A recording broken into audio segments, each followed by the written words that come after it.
ተመልካቾቻችን በያላችሁበት የዓለም ጥግ ሰላምታችን ይድረስ። ይህ የአፍሪካን ሪኔሳንስ ቴሌቪዥን የዕለተ ቅዳሜ የዜና ሰዓት ነው። በዛሬው የዜና ሰዓታችን ብሔራዊ ምርጫ ቦርድ በሰባተኛ ጠቅላላ ምርጫ ከ54 ሚሊዮን በላይ ዜጎች ድምፅ ለመስጠት የምርጫ ካርድ እንደወሰዱ መግለጹን፣ ወደ ደቡብ አፍሪካ የተላከው የኢትዮጵያ ልዑክ ቡድን የዜጎችን ደህንነትና ጥበቃ በሚመለከት ከሚመለከታቸው አካላት ጋር ተወያይቶ የጋራ መግባባት ላይ መድረሱን፣ እስራኤል ለመጀመሪያ ጊዜ በጦር ቀጠናዎች በተፈጸመ ወሲባዊ ጥቃት ስሟ በተባበሩት መንግስታት ጥቁር መዝገብ ዝርዝር ውስጥ መካተቱን ጨምሮ ሌሎች የተመራረጡ የሀገር ውስጥና የባህር ማዶ መረጃዎችን እንነግራችኋለን። እንድትከታተሉን ከወዲሁ የምጋብዛችሁ ሩዋ ግርማ ነኝ። አብራችሁን ቆዩ። ወደ ቀዳሚው ዜና ስናመራ በሰባተኛው ጠቅላላ ምርጫ ከ54 ሚሊዮን በላይ ዜጎች ድምፅ ለመስጠት የምርጫ ካርድ መውሰዳቸውን ብሔራዊ ምርጫ ቦርድ ገለጸ።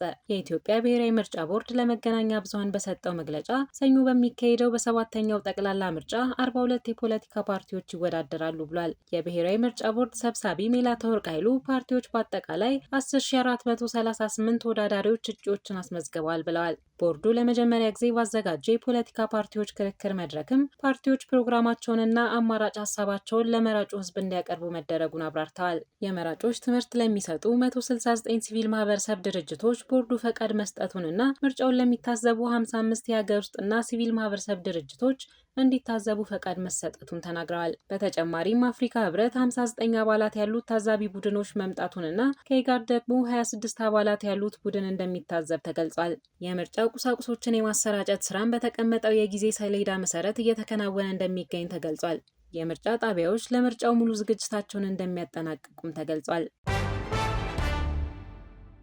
ወደ ደቡብ አፍሪካ የተላከው የኢትዮጵያ ልዑክ ቡድን የዜጎችን ደህንነትና ጥበቃ በሚመለከት ከሚመለከታቸው አካላት ጋር ተወያይቶ የጋራ መግባባት ላይ መድረሱን ገለጸ። በደቡብ አፍሪካ መጤጠል የሆነ እንቅስቃሴ የብዙ አፍሪካውያንን ህይወት እየቀጠፈ በስደት ያከማቹትን አንጡራ ሀብታቸውን እያወደመ አሁንም እንደቀጠለ ነው። የዚህ ሰለባ ከሆኑት ውስጥ ደግሞ ኢትዮጵያውያን ይገኙበታል። በዚህም በቅርቡ በደቡብ አፍሪካ የተጀመረው መጤጠል እንቅስቃሴ ኢትዮጵያውያንን ጨምሮ የአፍሪካ ሀገራት ስደተኞችን ባነጣጠረ መልኩ የማዋከብ ተግባር የዜጎችን ሀብትና ንብረት እስከ መዝረፍ እንዲሁም ስራ እስከ መከልከል ደረጃ መድረሱ ተገልጿል። ህገወጥ ስደተኞች ይውጡልን የሚል ሰልፍ በተደጋጋሚ በአገሪቱ አብዛኛው ከተሞች ሲደረጉ መቆየታቸውንና እንደ አውሮፓውያን አቆጣጠር ጁን 30 2026 ድረስ ሀገሪቱን ለቃችሁ ውጡ የሚል የማስጠንቀቂያ ገደብ ማስተላለፋቸውም ይታወቃል። ይህንን ተከትሎ መንግስት ከፍተኛ የዲፕሎማሲ ልዑካን ቡድን ወደ ደቡብ አፍሪካ የላከ ሲሆን በዚህም የኢትዮጵያ መንግስት ልዑካን ቡድን ከደቡብ አፍሪካ የውጭ ግንኙነት ትብብር ዲፓርትመንት፣ የድንበር አስተዳደር ባለስልጣን፣ የደቡብ አፍሪካ የፖሊስ አገልግሎት እንዲሁም ከሀገር ውስጥ ጉዳዮች ዲፓርትመንት ተወካዮች ጋር ውይይት ማድረጉ ተገልጿል። በውይይቱ ሁለቱ አካላት ማንኛውም ህገወጥነት በህገወጥ መንገድ ሊፈታ እንደማይችልና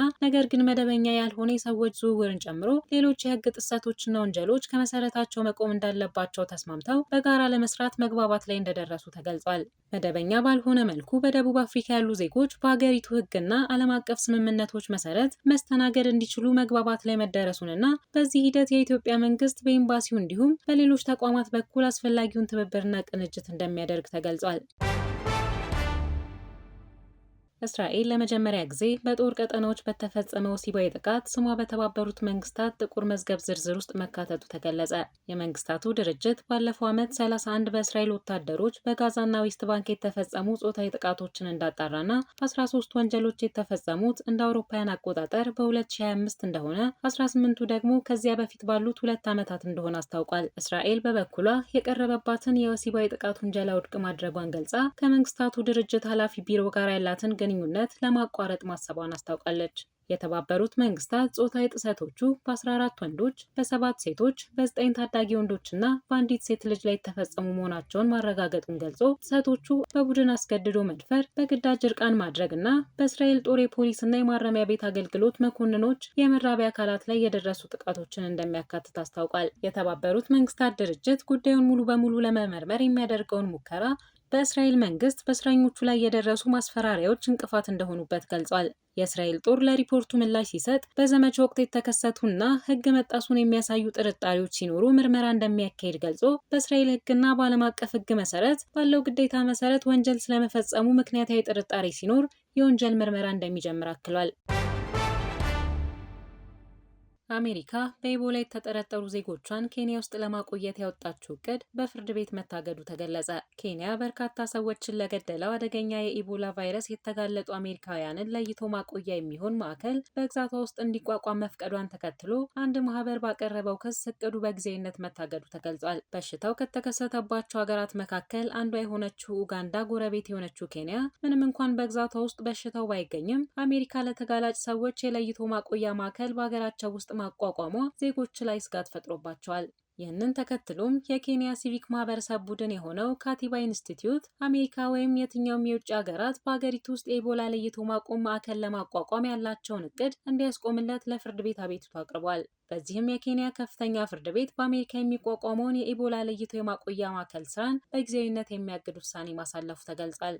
ክሱን የተመለከቱት ዳኛ ፓትሪሺያ ኒያውንዲ የጉዳዩን አስቸኳይነት በመቀበል ተጨማሪ ችሎት እስኪካሄድ ድረስ ማዕከሉን ከማቋቋምና ስራ ከማስጀመር ጋር የተያያዘ የትኛውም እቅድ ተግባራዊ እንዳይሆን እግድ ጥለዋል። ውሳኔው በተጨማሪም በአሜሪካ ወይም ከሌላ ሀገር ጋር በተያያዘ የትኛውም የመንግስታት ተቋም ወይም ባለስልጣን ከኢቦላ ጋር በተያያዘ ለይቶ ማቆያ ወይም የሕክምና ማዕከል የሚያቋቁም፣ ስራ የሚያስጀምር፣ የሚያመቻች፣ የሚያጸድቅ ወይም የሚፈቅድ ውሳኔ እንዳያሳልፍ አግዷል። አሜሪካ ከዜጎቿ ውጭ የሆኑና ባለፉት 21 ቀናት ዲሞክራቲክ ኮንጎ፣ ኡጋንዳ ወይም ደቡብ ሱዳን ውስጥ የነበሩ ሰዎች ወደ ሀገሯ እንዳይገቡ ማገዷ የሚታወስ ሲሆን በሽታው ወደ ግዛቷ እንዳይገባ እርምጃ እየወሰደች ያለችው ሀገሪቷ በተጨማሪም ለኢቦላ ተጋላጭ የነበሩ ዜጎቿ በቀጥታ ወደ ሀገራቸው እንዳይመለሱ ለማድረግ ኬንያ ውስጥ ለይቶ ማቆያ ማዕከል ለማቋቋም ከኬንያ መንግስት ጋር ስምምነት ላይ ደርሳ እንደነበር መገናኛ ብዙሃን ዘግበዋል።